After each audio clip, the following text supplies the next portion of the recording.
That's not 12-win Cowboys at the 8-win Bucs. Brady, undefeated versus the Cowboys. I don't know how relevant that is, to be 100% honest with you. Dallas, a 3-point favorite for the Monday night matchup. Brew, does Dallas deserve to be a 3-point favorite? I think I'm on the record as saying Tampa Bay is going to win this game, right? So, obviously, I don't think they should be favored. I do get why Vegas might favor them.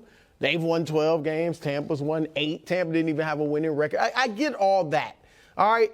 But I am basing my prediction that Tampa will win off intuition, intangibles, instinct, gut. You know what a lot of that sounds like? Yeah, hocus Pixie pocus. dust. Yeah. Not a dream. I did not say a dream. Okay. But I can back it up and nickel like this because I'm guessing he's picking Tampa Bay. I can back it up on paper too. Sure. They beat Dallas 19-3 in the first game of the season. And Dak played all but the last 6 minutes. And Dallas was, I would say, in a better frame of mind then than they are now. They came in thinking we're going to win the Super Bowl. Now, I'm sure they still think that, but they've got a lot of things, mental blocks to overcome. Dak just played a horrible game. Last year, the way the playoffs ended, not good for Dak. Brady just beat him 19-3 when Tampa's not even that good this season. So I think there's that. The weakness of Tampa Bay, they can't run the ball. Well, it might not be a weakness against Dallas because they can't really stop the run. They ran for 150 yards against Dallas in the opening week. And obviously, I'm taking Tom Brady over Dak Prescott in a big game. So, Nick, I feel very comfortable saying Tampa Bay should win, but I do get why they might favor Dallas. Well, listen, Dallas has to be the favorites, even though much like you, I'm leaning towards picking Tampa in this game. I think this line was going to be 6 if Dallas didn't look the way they did against Washington. I think that the Cowboys seemingly having their worst performance at the worst possible moment actually made this line as short as it is. And here's my level of concerns or my different concerns for Dallas. I want to show you guys something that I think could bite them come the playoff game against Tom Brady. So can we put up a handful of quarterbacks? Oh, my gosh. These, what? Oh, the crown? No crown. Oh, I didn't even notice. Okay.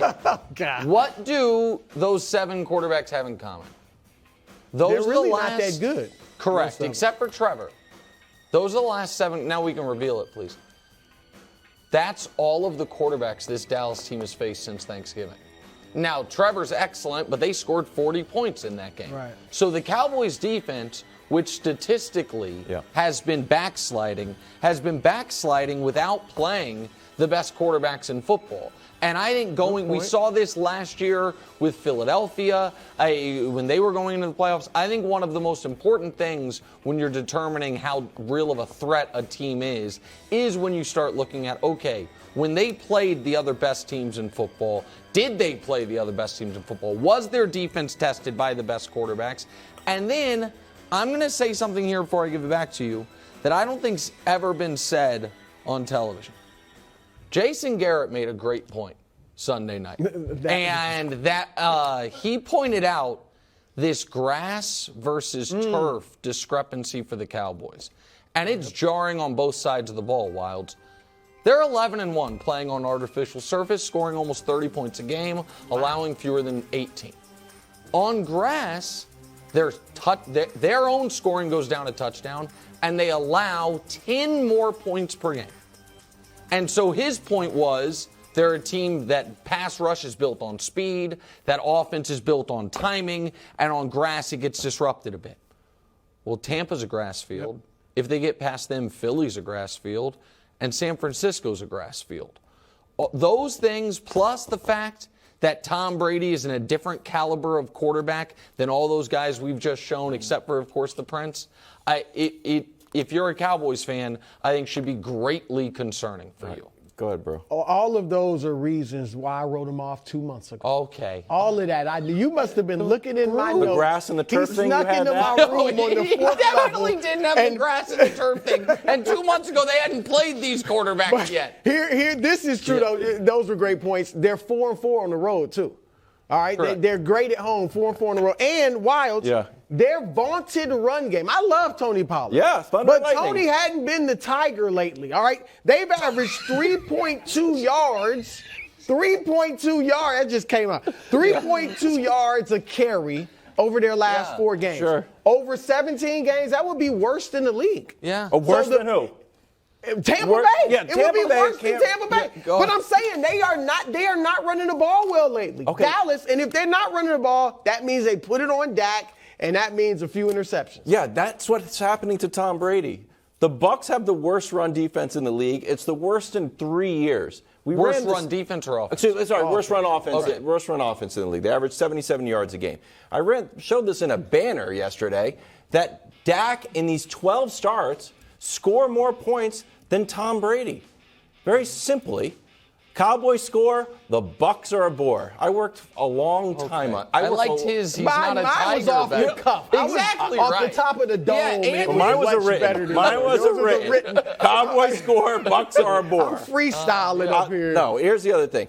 This was Tom Brady set this record. Yeah. And it was like, I don't know if that record's a good thing. Most completions and most pass attempts. Yeah, and I think he broke his own record in one of those categories that he not set great. last year. I don't think that's a good record to break. So this is why I agree with you guys in the biggest picture possible that the Bucs winning 4 straight playoff games, even with the Tom Brady pixie dust and the referee breaks and everything we know is going to happen, that it is very hard to foresee. However, I think that we have seen countless examples of teams not being able to run the football and still being able to win singular playoff games at home against a team that, for the Cowboys, it is so concerning to me that against Sam Howell, forget what Dak did.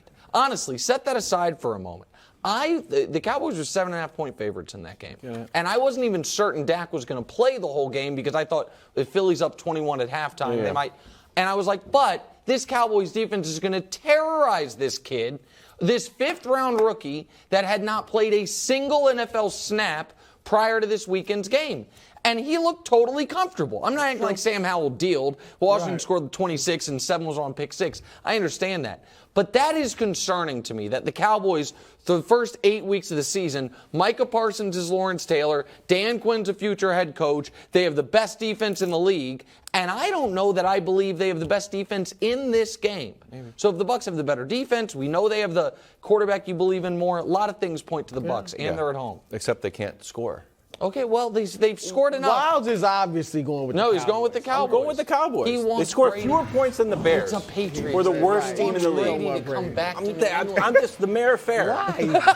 Rumor mill around Mike McCarthy's job security. Shout out to Sean Sharif and RJ Choppy for getting us that sound. They do a good job with those Jerry Jones interviews every week. But one of the things is when he has a lot more to evaluate him on, there's a lot of things in the cons bucket as long as the pros bucket. Right. And I would have said 3 weeks ago, Mike McCarthy's going to be fine no matter what. So maybe I am being a bit of prisoner of the moment-y here. However, if they lose in almost any fashion, can't just say if they get blown out, because if they lose in close fashion and there are any type of late-game gaffes like there was last season, I think Jerry might sit back and say, okay, Mike's first year here, 6-10, but call it a wash because Dak got hurt. We're not going to hold that against him. So be it. Second year here, we have the highest scoring offense in all of football, and yet we are a penalty-riddled team, and we have a lot of, if you remember last season, end of half, end of game, head-scratching errors, and in the playoff game, penalties and a bizarre quarterback's draw call, we end up losing to the Niners. This year, we have a chance to go into the playoffs, if not winning the division, certainly feeling great about where we're at. And we fall totally flat in Week 18, have the worst performance of any team in the league in Week 18, except for the Texans, who won and screwed up everything for them. Set that aside. That was yesterday's debate. And then if they lose to a Bucs team that is not a great Bucs team, I do think that Jerry will at least quietly call our colleague Sean Payton and say, would you be interested? And I think anyone acting like that Jerry wouldn't potentially reverse course. I know he was intensely loyal with Jason Garrett, but I think Mike McCarthy has found a way to put himself at least on the warm seat going into this game. I do think, and you mentioned Garrett, I think McCarthy has what Garrett had. They might not be as close as with Jerry, but he has no problem with Jerry doing what he does, with Jerry meddling, Jerry talking, and I think that's a big thing to Jerry. And so I'm with you. I think if they lose this game, and I'm Jerry Jones, I'm not putting it out there that he's in trouble, that I want to fire him, but I'm letting it sit. And then I am kind of behind the scenes talking to Sean Payton. I think that's fair. Because if you want to win a Super Bowl, it's not about winning 12 games every year. It is about winning a Super Bowl. And I don't know if McCarthy's the guy that can get them there. So I do think if they lose, he at least has to see what Payton's thinking. Because I'm not sure Payton would even want to work with Jerry as close as they are because of the meddling. And there are some complicating factors for the Sean Payton part as well, which might work in McCarthy's favor, which is you're going to have to give a first-round pick. A first-round pick? Yes, I think that's been what's reported. That's going to be the asking price for Sean Payton. I mean, that's been what the asking price for top coaches is in the past, and I think Sean Payton, that's what the Saints reportedly want. First round, second-round pick? Okay, well, listen, talk to the Saints. Talk to Mickey Loomis. I'm just here, just cogent analysis, giving the news. No, I'm going to go with Brady. All right. I don't think you should be surprised. But I will say this. What?